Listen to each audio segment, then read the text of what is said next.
Nuh diuji dengan istri dan satu anaknya ini. Padahal Nuh sudah berusaha menyelamatkan anak loh ya. Ketika dia di atas perahu, dia lihat kanannya sudah lari-lari ke bukit tinggi-tinggi untuk menyelamatkan dari banjir. Nuh sudah berteriak, ya bunayyar kam ma'ana, anakku naik ke perahu, karena tidak ada yang selamat hari ini. Tapi anaknya mengatakan, sa'awi ilal jabal, enggak, saya akan cari tempat yang paling tinggi. Emang sampai di mana banjir ini katanya. Tetapi Nuh mengatakan, wahai anakku, tidak ada yang selamat hari ini. Pasti air ini akan melewati setinggi manapun gunung yang ada di sini. Subhanallah ikhwan, tidak ada yang selamat satu, semua diratakan, semua dibinasakan kecuali Nuh dan orang yang ada di perahu.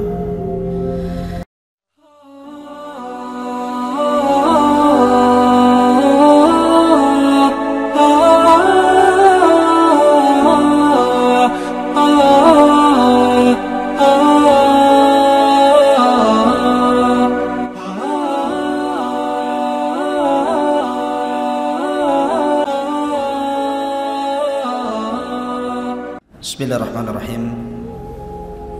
Assalamualaikum warahmatullahi wabarakatuh.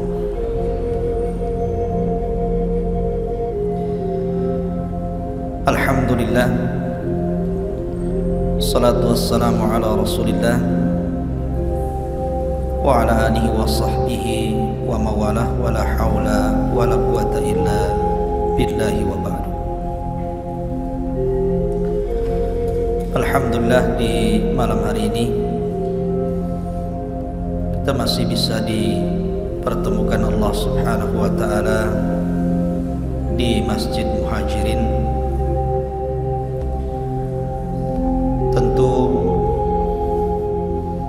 sebuah majlis yang dibacakan padanya Al-Quran dan hadis-hadis Nabi sallallahu alaihi wasallam adalah seindah-indahnya majlis. Karena Nabi sallallahu alaihi wasallam yang bersabda, "Idza marartum birriyadil jannati fartau." Apabila kalian melintasi satu dari taman-taman sorga, singgahlah di situ. Rasul ditanya oleh sahabat, apa yang dimaksud taman-taman sorga itu wahai Rasul? Maka Nabi SAW bersabda, hilaqul dzikri, orang yang berhalakoh-halakoh di dalam rangka mengingat Allah Subhanahu wa ta'ala. Kemudian salawat dan salam kita haturkan kepada Rasul kita baginda Muhammad sallallahu alaihi wa ala alihi wasallam. Ma'asyiral muslimin yang dimuliakan Allah Subhanahu wa ta'ala, malam ini kita akan membahas satu nabi yang Allah Subhanahu wa ta'ala utus, satu-satunya nabi yang oleh Allah Subhanahu wa ta'ala diperintahkan Rasul menceritakannya. Bahkan seluruh manusia sampai hari ini, bahkan sampai kiamat dibangkitkan,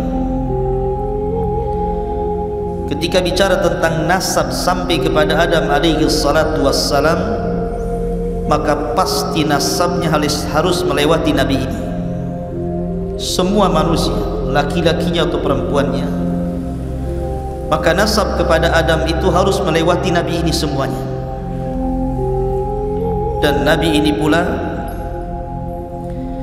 yang dijelaskan Allah Subhanahu wa ta'ala tentang metode berdakwah yang berliku-liku. Tidak ada satupun nabi yang dijelaskan dalam Al-Quran dengan metode dakwah yang bermacam-macam kepada kaumnya, tetapi kaumnya pun tidak ada yang beriman kecuali sedikit. Bahkan nabi ini pula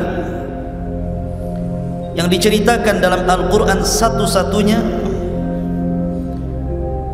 disebutkan dengan anaknya yang kafir, Ya, di sana ada penyebutan Ibrahim dengan Ismail, akan tetapi kedua-duanya nabi. Sementara nabi ini bapaknya seorang nabi tapi anaknya kafir, disebutkan dalam Al-Quran. Bahkan nabi ini pula yang kemudian pertama kali memberantas kesyirikan yang ada di alam semesta. Siapa nabi yang kita akan bahas? Nabi Nuh alaihi salatu wassalam. Nuh alaihi salatu wassalam di dalam Al-Quranul Karim panjang lebar Allah jelaskan. Bahkan ada satu surat khusus menjelaskan tentang dakwahnya, namanya Suratun Nuh. Bahkan juga dalam Suratul Hud dan surah-surah yang lainnya cukup lengkap. Artinya bahwa Nabi ini betul-betul harus kita kenali siapa untuk diambil pelajaran dan ibrahnya. Baik Nuh alaihi salatu wassalam, ada yang mengatakan namanya adalah Abdul Ghaffar. Nuh itu kunyah, karena Nuh itu diambil dari Nauh, artinya orang yang banyak menangis, sedih karena melihat kaumnya yang didakwahi tidak kunjung beriman, maka dia sepanjang malam menangis, maka disebut Nuh alaihi salatu wassalam. Adapun nasabnya, Nuh adalah Nuh ibnu Lamik, ibnu Mutawaslikh, ibnu Khanuh, dan Khanuh adalah Idris. Artinya Idris adalah kakeknya Nuh alaihi salatu wassalam. Ibn Yarid, Ibn Mahlail, Ibn Qainan, Ibn Anush, Ibn Shith, Ibn Adam alaihi salatu wassalam, Abul Basharil Ula. Itulah nasabnya Nuh alaihi salatu wassalam. Dan di mukadimah saya sudah katakan bahwa seluruh manusia sepeninggal Nuh di zaman orang-orang sebelum Nuh dan juga di zaman Nuh alaihi salatu wassalam yang terkena azab, ketika itu tidak tersisa dalam perahu kecuali Nuh dan beberapa orang anak serta cucu dan menantu-menantunya saja. Sehingga manusia setelah peristiwa itu nasabnya kembali kepada Nuh alaihi salatu wassalam. Makanya Nuh disebut Abul Basharits Tsani, bapak manusia yang kedua, karena nasab kita semua sampai kepada Nuh. Antum juga Habib tetapi keturunan Nuh, walaupun pesek. Ma'asyiral muslimin yang dimuliakan Allah subhanahu wa ta'ala, dan itu dijelaskan dalam surat As-Saffat ayat 77. Allah mengatakan wa ja'alna dzurriyyatahu humul baqin, dan kami jadikan anak keturunan manusia itu semua turunan Nuh, dan itu yang tersisa sampai hari ini, bahkan sampai kiamat dibangkitkan. Ada yang mengatakan Nuh alaihi salatu wassalam lahir dari wafatnya Adam alaihi salatu wassalam itu 146 tahun dari wafatnya Adam. Ada yang mengatakan 126 tahun, ada yang mengatakan 126, ada yang mengatakan 146 tahun dari wafatnya Adam. Akan tapi berdasarkan hadis yang sahih sebagaimana disebutkan di dalam Sahih Bukhari dari Abdullah bin Abbas radhiyallahu anhuma, kana baina Adam wa Nuh asyrata qurunin kulluhum alal Islam. Jarak antara Adam dan Nuh itu 10 abad. Satu abad itu 100 tahun, artinya 1000 tahun. Dari wafatnya Adam sampai lahirnya Nuh itu 1000 tahun, dan semua di atas tauhid, tidak ada yang menyekutukan Allah subhanahu wa ta'ala. Ma'asyiral muslimin yang dimuliakan Allah subhanahu wa ta'ala, dan sepakat para ulama berdasarkan hadis yang sahih tentang hadis syafaat, bahwa Nuh adalah awalur rusul, rasul yang pertama. Karena Adam adalah nabi, Syith nabi, Idris nabi, tetapi Nuh adalah rasul pertama. Kenapa? Karena Allah Subhanahu wa taala menyebutkan dalam surat Nuh, Allah mengatakan an anzir qaumaka, agar engkau memberikan peringatan kepada kaum wahai Nuh. Dan nadharah, peringatan itu karena ada sebuah penentangan terhadap Allah dan Rasulnya yang sangat besar. Makanya ketika Allah Subhanahu wa taala berfirman kepada Rasul, inna arsalnaka basyiran wa mubasyiran wa nadhira, sesungguhnya kami mengutus anda wahai Muhammad basyiran, sebagai kabar gembira, wa mubasyiran, dan menghabar gembirakan kepada orang lain, wa nadhira, dan memberikan peringatan. Jadi ada basyir, ada nadhir. Kalau Adam alaihi salatu wassalam mubasyir, Syith mubasyir, Idris mubasyir, tetapi Nuh bukan hanya mubasyir tapi nadhira. An anzir qaumaka, disuruh memberikan peringatan, karena dia adalah rasul pertama yang memperingati manusia dari kesyirikan. Karena sebelumnya belum ada syirik. Adam diutus kepada anak-anaknya, tidak ada kesyirikan. Kemudian Syith diutus kepada saudara-saudaranya, tidak ada kesyirikan. Begitu juga Idris diutus kepada anak-anak pamannya, kerabat-kerabatnya, dan belum ada kesyirikan. Baru di zaman Nuh alaihi salatu wassalam, satu-satunya nabi yang diutus Allah untuk menyampaikan kalimat la ilaha illallah. Karena ketika orang berbuat syirik berarti melepaskan kalimat itu,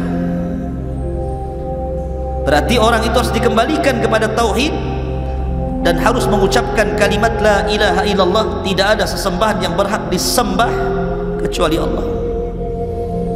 Karena seruan ini hanya berlaku kepada orang-orang yang keluar dari Islam. Dan di zaman Nabi Adam, Nabi Syith atau Idris, tidak ada yang keluar dari tauhid. Ma'asyiral muslimin yang dimuliakan Allah Azza wa Jalla, maka dari sini berdasarkan hadis, fayatuna Nuhan fayaquluna ya Nuh innaka anta awwalar rusul ila ahlil ardi. Maka manusia ketika di padang mahsyar mereka berangkat kepada Nuh untuk meminta syafaat. Kemudian setelah mereka di hadapan Nuh, manusia pun mengatakan, ya Nuh anta awwalur rusul, engkau adalah awal rasul, rasul pertama yang Allah utus ke dunia. Ishfa' lana ila rabbik, berikan syafaat untuk kami kepada Tuhan. Dari sini menunjukkan bahwa Nuh adalah awal rasul. Karena sering saya ulang-ulang tentang kisah keluarga Wad, tentang kisah keluarga Wad. Disebut Wad itu karena manusia cinta kepada Wad itu. Dalam bahasa Arabnya Wad itu artinya cinta, mawaddatan wa rahmah kan itu. Karena orang-orang itu cinta kepada Wad, dan Wad itu masih kaumnya Idris sebelum Nuh alaihi salatu wassalam. Wad ini bukan nabi tetapi orang saleh. Karena di zaman itu ketika Idris meninggal dunia, tidak ada nabi lagi, sehingga hanya ada orang soleh saja yang mengajak manusia kepada kebaikan selama ditinggal para nabi. Rupanya Allah Subhanahu wa taala takdirkan Wad ini meninggal. Kemudian perjuangan Wad ini dilanjutkan oleh putranya yang namanya Suwa. Suwa pun dicintai manusia karena kebaikannya. Kemudian Suwa meninggal dunia, dilanjutkan perjuangan dakwahnya oleh putranya lagi namanya Yaghus. Putranya Wad yang lainnya namanya Yaghus. Kemudian Yagus meninggal, perjuangan pun, dakwah pun dilanjutkan oleh anak Wad yang lainnya namanya Ya'uq, sampai akhirnya ditutup dengan Nasr, masih putra Wad. Ketika Nasr meninggal, Wad tidak punya anak lagi, manusia pun kehilangan. Disinilah syaitan iblis yang memang sejak zaman Adam alaihi salatu wassalam ingin menyesatkan Adam, tapi tidak bisa. Bahasa kitanya karena Adam sudah kapok begitu ya. Ketika di sorga diusir dari sorga karena memakan buah larangan akibat waswas syaitan, maka ketika Adam diturunkan ke bumi, syaitan berusaha menggoda Adam. Adam tidak mau. Sudah cukup satu kali bermaksiat kepada Allah, sehingga dia berdoa kepada Allah Subhanahu wa taala, Rabbana zalamna anfusana wa illam taghfir lana wa tarhamna lanakunanna minal khasirin. Fataba alaihi innahu huwat tawwabur rahim. Allah pun menerima taubatnya. Sejak itu Adam tidak mau lagi bermaksiat kepada Allah, sehingga iblis tidak bisa mengkacau Adam, sehingga dia menunggu keturunannya. Lah ketika ada kesempatan untuk menyesatkan manusia dari jalan Allah, mengantarkan manusia kepada kesyirikan, di masa ketika meninggal keluarga Wad semuanya ini, baru kemudian syaitan berbentuk manusia saleh mendatangi kaumnya Wad ini dan mengatakan, tidakkah kalian rindu dengan Wad dan keluarganya? Maka manusia mengatakan tentu. Kemudian iblis yang menyamar sebagai orang saleh mengatakan, kenapa pula kalian tidak membuat patung keluarga Wad, sehingga kalau kalian melihat patung itu kalian akan dinostalgiakan bagaimana dulu Wad ahli salat, ahli zikir, ahli ibadah, ahli taat, sehingga kalian akan terangsang untuk melakukan itu. Akhirnya dibuatlah patung Wad, Suwa, Yaghus, Ya'uq, Nasr, ditempatkan di sebuah tempat khusus di ketinggian, sehingga kalau mereka lewat melihat patung-patung itu terangsang untuk beribadah, tapi tidak ada kesyirikan. Kemudian generasi pertama pembuat patung meninggal, datang generasi kedua. Syaitan datang lagi dan mengatakan, jauh-jauh kalian ziarah dari rumah kalian ke sini hanya untuk melihat Wad, patung-patung Wad. Kenapa kalian tidak memproduksi saja banyak-banyak? Letakkan patung itu di rumah-rumah kalian, tidak perlu lagi kalian datang kemari. Subhanallah, khutuwat syaitan namanya.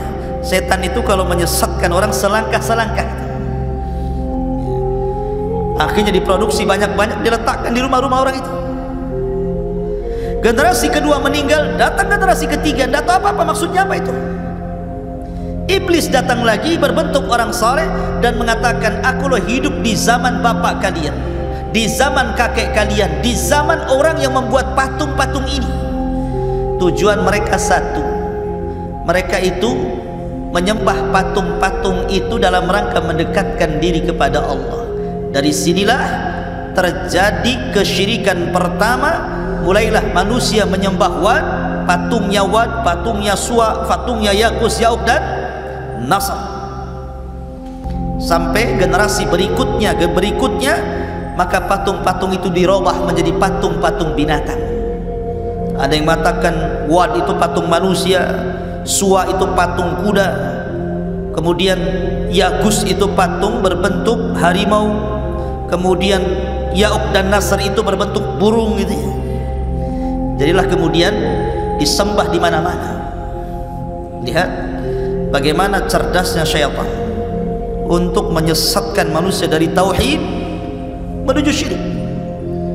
Makanya Allah mengatakan, kana nasu ummatan wahidah fakhtalafu faba'atsallahu an-nabiyyin. Dulu umat ini bersatu di atas tauhid. Sejak zaman Adam, Syith, Idris, semua bersatu di atas tauhid. Fakhtalafu, mulailah mereka bercerai-berai, mulailah mereka menyembah patung. Maka Allah utus ketika itu faba'atsallahu an-nabiyyin. Siapa nabi yang Allah utus? Nuh alaihi salatu wassalam. Maka dialah rasul yang pertama memberantas kesyirikan. Ma'asyiral muslimin yang dimuliakan Allah Subhanahu wa taala, kapan Nuh diutus menjadi rasul? Kalau Nabi SAW diutus di usia 40 tahun. Ada yang mengatakan bahwa Nuh diutus ketika usianya 50 sanatan, 50 tahun. Ada yang mengatakan 350 sanah, 350 tahun usianya baru diutus menjadi rasul. Ada yang mengatakan 480 sanatan, ketika usia beliau 480 tahun. Dan ini yang dikuatkan banyak ulama. 480 tahun Nuh diutus menjadi rasul. Ya, karena usia dakwahnya saja 950 tahun. Berarti usianya di atas 1000. Kalau 950 tahun ditambah 480 tahun kemudian meninggal, berarti kurang lebih usianya 1400. Ada yang mengatakan 1500, ada yang mengatakan 1870 tahun gitu ya. Karena umat dulu itu selain usianya panjang-panjang, postur tubuhnya pun tinggi-tinggi. Makanya Adam alaihi salatu wassalam ketika Allah ciptakan berapa tingginya? 60 hasta. Satu hasta itu setengah meter. Kalau 2 hasta 1 meter. Kalau 60 hasta berarti 30 meter. Berapa nih tingginya masjid ini?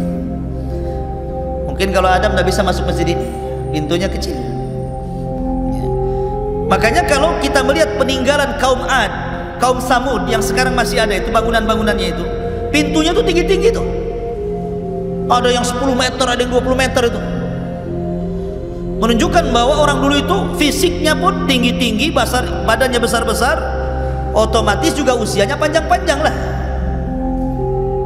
Tetapi makin kesini makin posturnya makin kecil, makin kecil, makin kecil, ya usianya pun dikurangi sampai Rasul mengatakan a'maru ummati baina sittina wa sab'in. Usia umatku berkisar 60 sampai 70 tahun saja, sedikit yang melewati itu. Ma'asyiral muslimin yang dimuliakan Allah Subhanahu wa taala. Adapun keluarganya, Nuh alaihi salatu wassalam itu memiliki 4 putra. Pertama namanya Syam, kemudian yang kedua namanya Ham, kemudian yang ketiga namanya Yafis. Syam, Ham, Yafis ini semua mengikuti dakwah ayahnya, masuk Islam. Hanya satu yang Allah Subhanahu wa ta'ala takdirkan tidak ikut ayahnya, tapi ikut agama kaumnya, namanya Kan'an. Dia tidak ikut bapaknya. Kenapa? Karena pengaruh buruk ibunya. Makanya penting mencari pasangan itu yang baik. Karena kalau antum memiliki istri yang buruk akan mempengaruhi kepada keburukan anak antum. Lihat kepada istri Nuh alaihi salatu wassalam, satu-satunya, bahkan satu di antara 2 istri Nabi yang dijadikan percontohan kepada orang-orang kafir. Wa daraballahu mathalan lilladzina kafaru imra'atah. Dan Allah jadikan permisalan terhadap orang-orang kafir 2 perempuan. Perempuan siapa? Imra'atu Nuhin wa imra'atu Lut. Imra'atu Nuhin wa imra'atu Lut.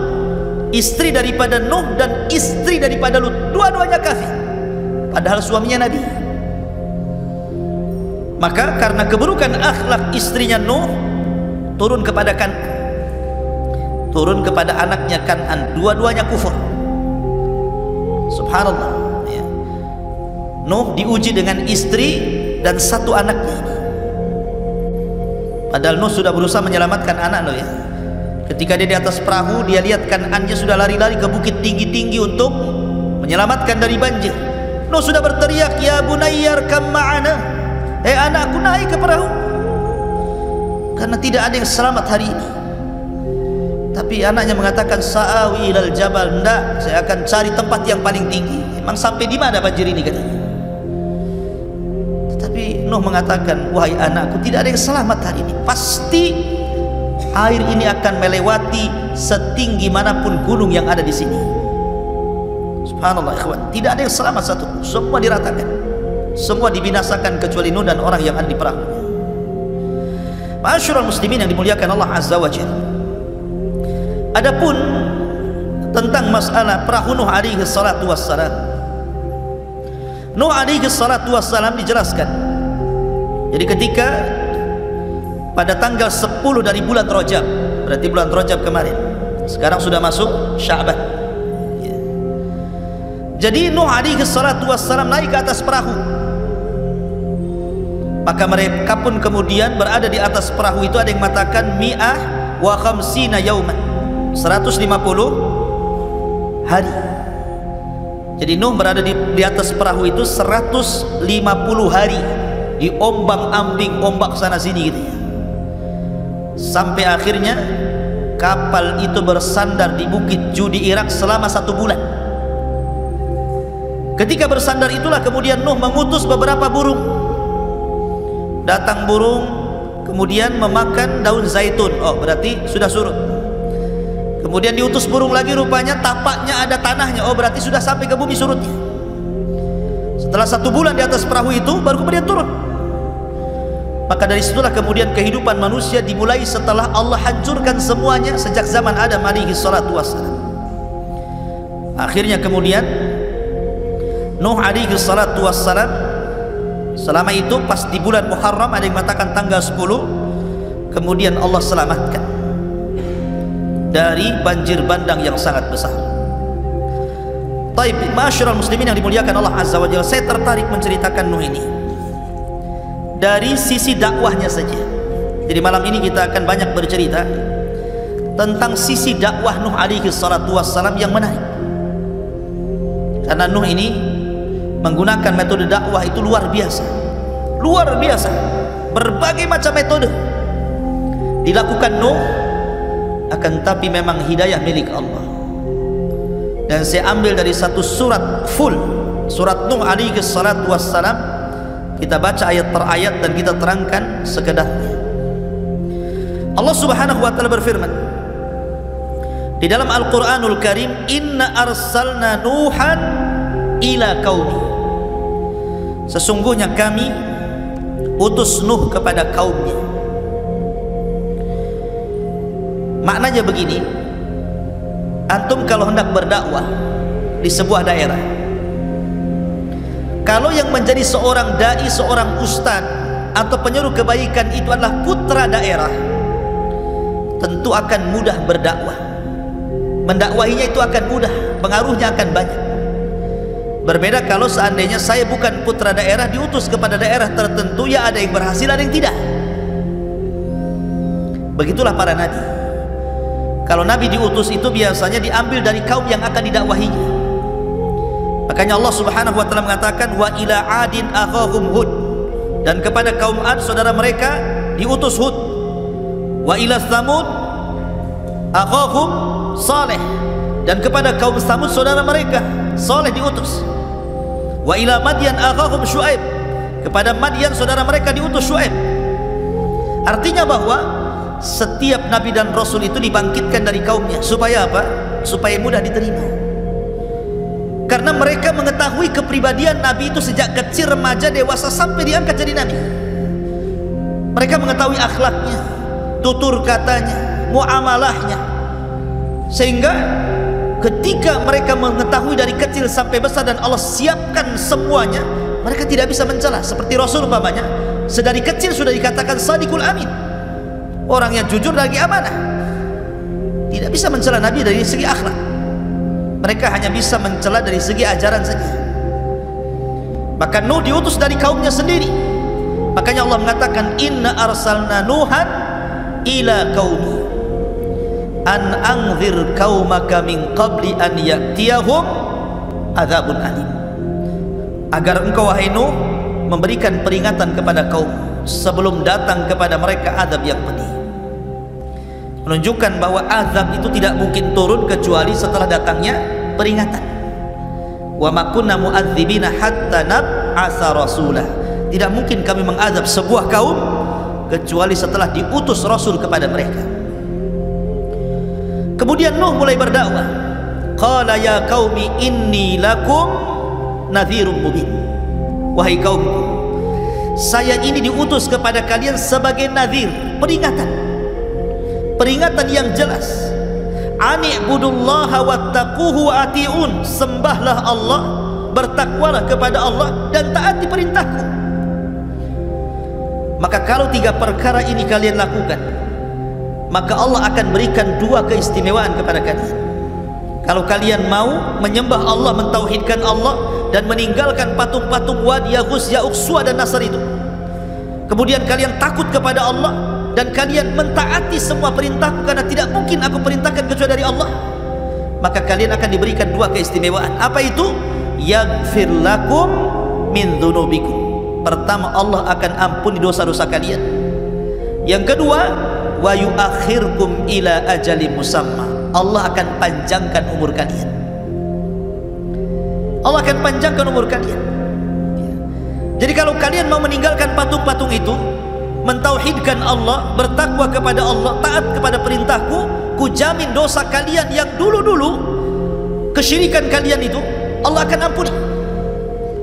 Dan bukan hanya itu saja, wa yuakhirkum ila ajali musamma, Allah akan tambah panjangkan usia kalian, sehingga kalian bisa menikmati isi dunia ini dengan panjang lagi. Inna ajalallah idza ja'a la yu'akhkhar law kuntum ta'lamun. Karena ketentuan Allah itu kalau datang tidak mungkin digeser, kalau kalian tahu.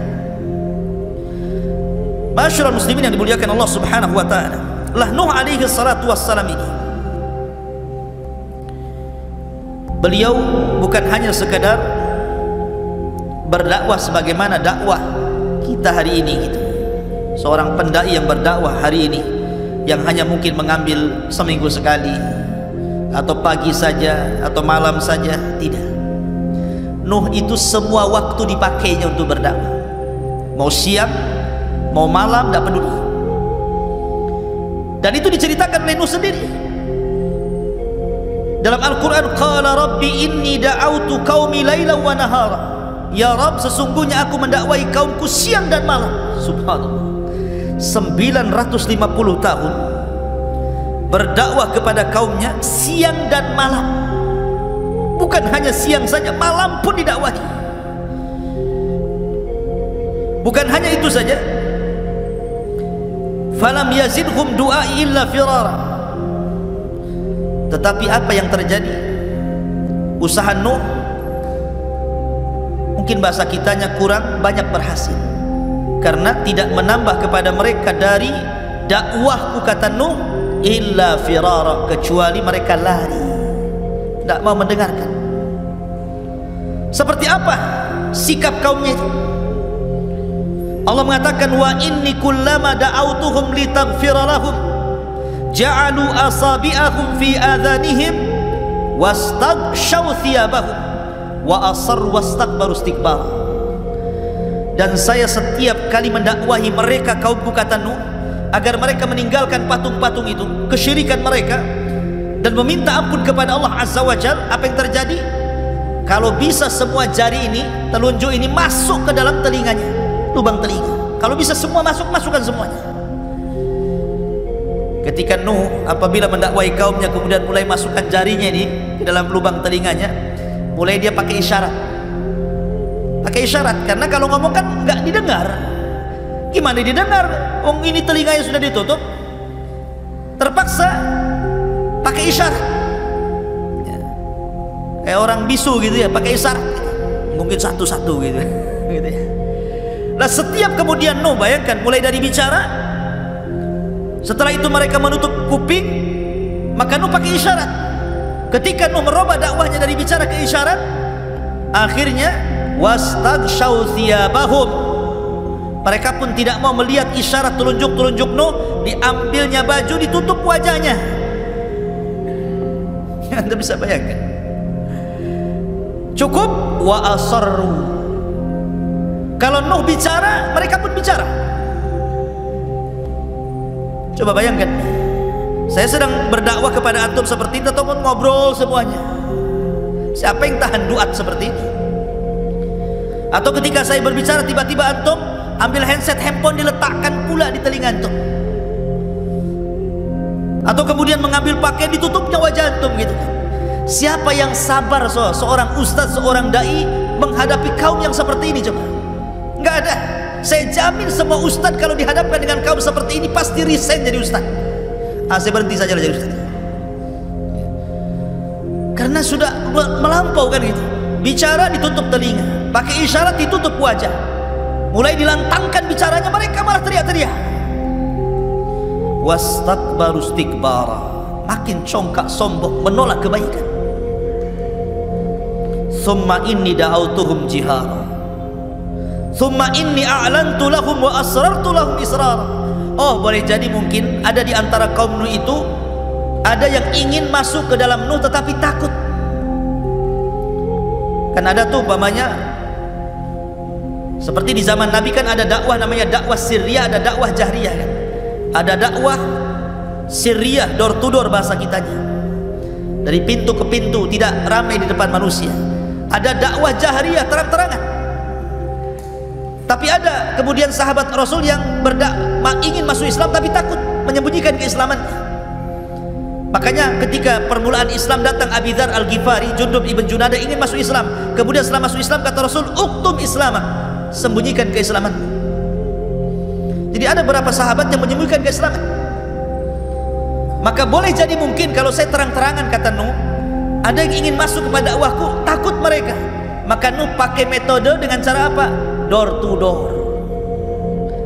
Makanya kemudian Allah mengatakan, "Summa inni da'autuhum jihara", kemudian aku berdakwah terang-terangan. "Summa inni a'lantu lahum", dan aku tampakkan dakwahku kepada mereka. "Wa asrartu lahum israra", dan aku juga terkadang menyembunyikan dakwah kepada mereka. Supaya kalau ada yang ikut diriku itu tidak takut dengan yang lain, bolehlah menyembunyikan keislamannya dulu. Sampai seperti itu Nuh itu. Ma'asyiral muslimin yang dimuliakan Allah Azza wa Jalla. Kemudian Nuh alaihi salatu wassalam mengatakan, "Faqultu astaghfiru rabbakum innahu kana ghaffara." Lihat metode dakwah Nuh alaihi salatu wassalam, siang malam gak kenal lelah.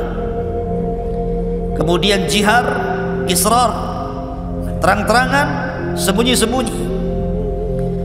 Kemudian dengan thariqah targhib. Ini targhib namanya. Targhib itu sama dengan memberikan kabar gembira. Jadi Nuh alaihi salatu wassalam pertama tidak menakut-nakuti dulu dia. Jadi metodenya memberikan kabar gembira. Apa kata Nuh? "Istaghfiru rabbakum innahu kana ghaffara." Mintalah ampun kepada Rabb kalian, karena dia adalah zat yang maha pengampun. Tinggalkan patung-patung itu, tinggalkan kesyirikan kalian, kembali kepada tauhid. Kalau kalian kembali kepada tauhid, tadi sudah diberi dua keistimewaan, diampuni dosa kalian, dipanjangkan usianya. Ada lagi kata Nuh, kalau kalian mentauhidkan Allah, meminta ampun kepada Allah, yursilis sama alaikum midrara wa yumdidkum bi amwalin wa banin wa yaj'al lakum jannatin wa yaj'al lakum anhara. Allah akan hujani kepada kalian. Kalian tidak mungkin pacak, tidak mungkin kekeringan. Akan ada hujan yang membasahi tanah-tanah kalian untuk minum dan untuk ternak dan untuk berkebun kalian.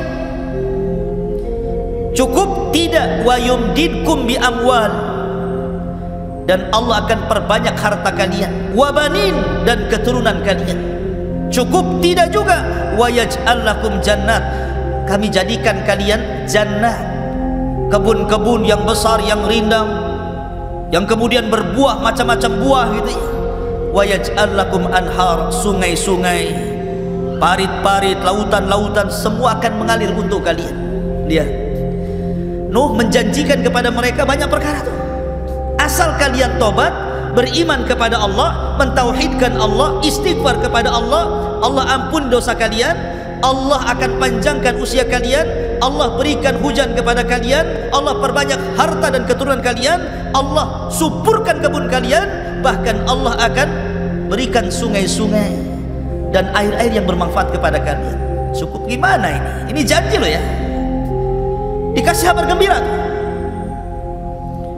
Tetapi apa yang terjadi tetap saja rupanya tidak mempan dengan cara diberikan kabar gembira.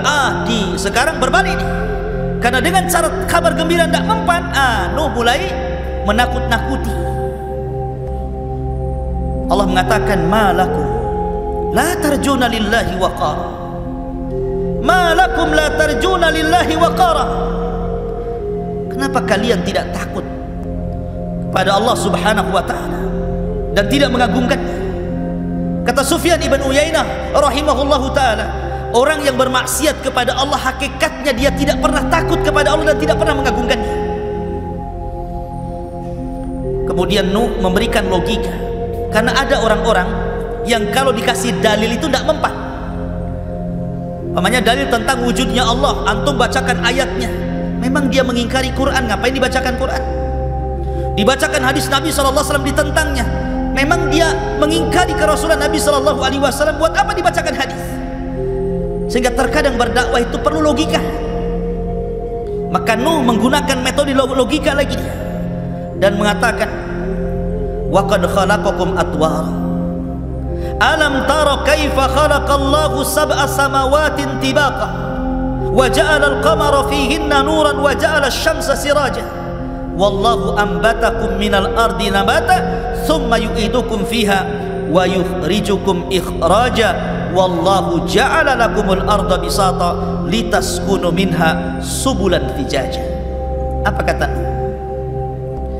Malakum la tarjuna lillahi waqara. Kenapa kalian tidak takut kepada Allah? Apakah tidak takut azab? Tidakkah Allah subhanahu wa ta'ala telah menciptakan kalian bertingkat-tingkat, mulai daripada segumpal mani, kemudian jadi segumpal darah, kemudian jadi segumpal daging, kemudian jadi janin, ditiupkan ruh keluar ke bumi, masa kecil, masa remaja, dewasa, Allah berikan rizki banyak kepada kalian. Siapa yang membuat engkau seperti itu kalau bukan Allah? Alam tara kaifa khalaqallahu sab'as samawatin tibaqa. Tidakkah kau lihat langit? Berapa lapis langit ke atas itu? 7 lapis. Tidak mungkin langit 7 juga ada, pasti ada yang menciptakannya. Siapa yang menciptakannya kalau bukan karena Allah? Wa ja'ala al-qamara fihinna nuran wa ja'ala asy-syamsa siraja. Atau kau tidak lihat bulan yang bercahaya? Begitu juga matahari yang terang benderang. Coba kalau seandainya malam ini dibuat sampai kiamat, siapa yang bisa mendatangkan terang? Atau siang dibuat sampai kiamat, siapa yang akan mendatangkan gelap?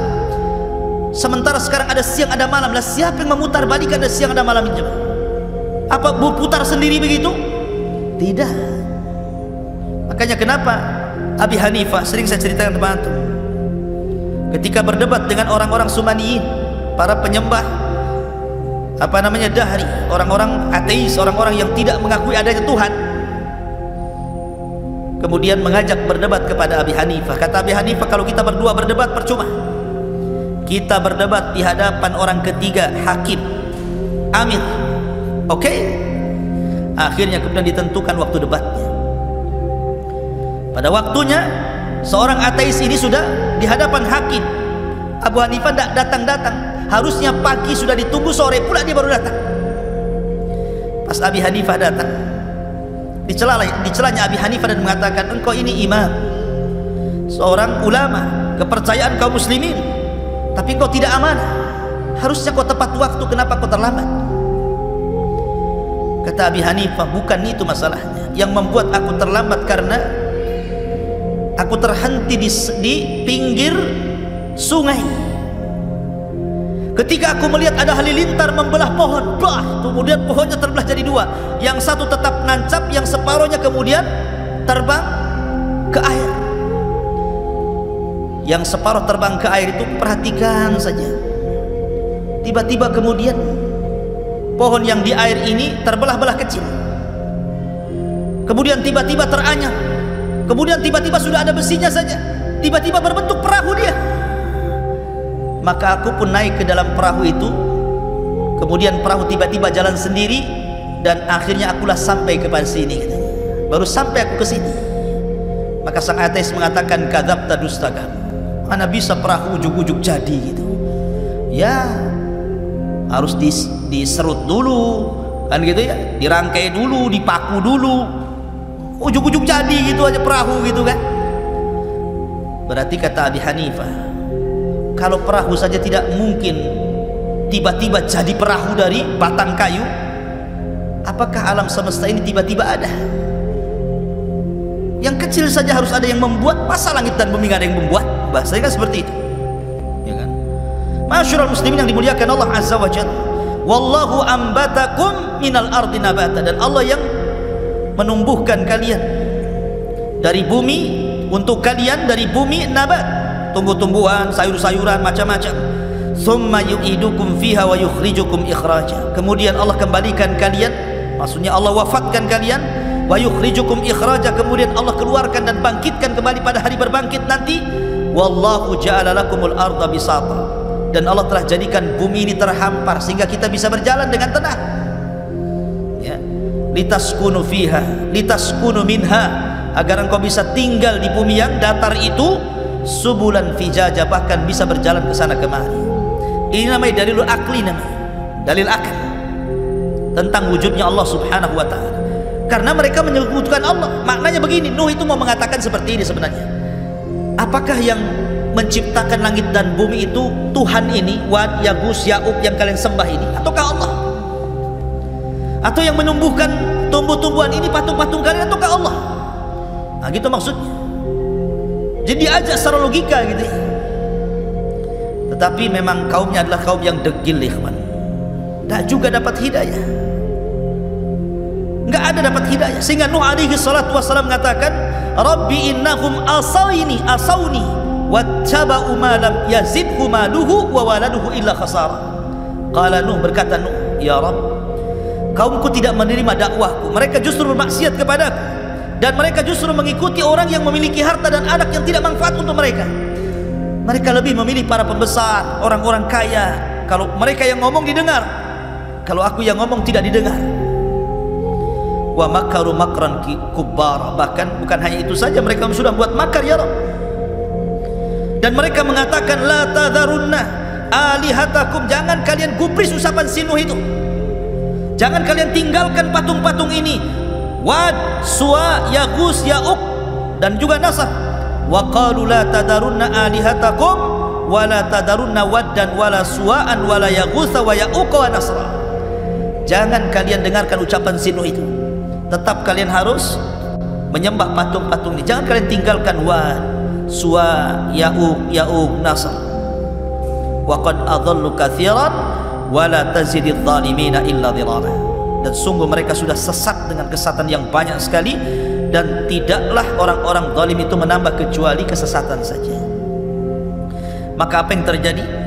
Mimma khati'atihim ugriku fa udkhilu naran falam yajidu lahum min dunillahi ansara.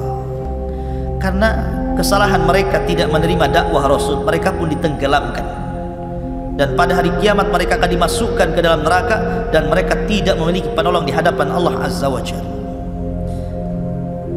Bahkan Nuh alaihi salatu wassalam mendoakan siapapun yang ingkar kepadanya untuk jangan hidup di bumi. Itu doanya Nuh. Apa kata Nuh? Qala Nuhu rabbi la tadhar alal ardi minal kafirina dayyara. Nuh berkata, ya Rabb, jangan kau hidupkan satu jiwa orang kafir pun di muka bumi. Bayangkan doanya. Jangan ada yang hidup satu pun. Innaka intadarhum, apa alasannya? Jika kau biarkan mereka hidup atau keturunan mereka hidup, yudillu ibadak wa la yalidu illa fajiran kafar, pasti akan menyesatkan hamba-hambamu ya Rabb, dan mereka tidak akan melahirkan kecuali anak yang jahat dan kafir saja. Percuma, matikan semua saja. Maksudnya seperti itu. Makanya kenapa surah Nuh itu dia jatuh setelah surah Al-Waqiah kan? Sa'ala sa'ilun bi'adzabin waqi'. Ya. Sa'ala sa'il, ada orang yang bertanya tentang siapa? Tentang azab yang akan terjadi. Lah yang pertama meminta azab itu siapa? Nuh. Meminta azab. Karena di zaman itu tidak ada yang meminta azab seperti Nuh. Dialah yang pertama meminta azab untuk ditimpakan kepada kaumnya. Adam tidak, Sis tidak, Idris tidak ada. Baru Nuh, sa'ala sa'ilun bi'adzabin waqi'. Dia yang meminta azab itu. Ya Allah, berikan azab kepada mereka. Allahumma inni maghlubun fantasir. Inni maghlubun fantasir. Aku sudah dikalahkan. Ya, fantasir, mintalah pertolongan ya Rabb. Maka Allah Subhanahu wa taala mengatakan fa fatahna alaihi abwabas sama wa fajjarnal arda uyuna faltaqal ma ala amrin qad qudir.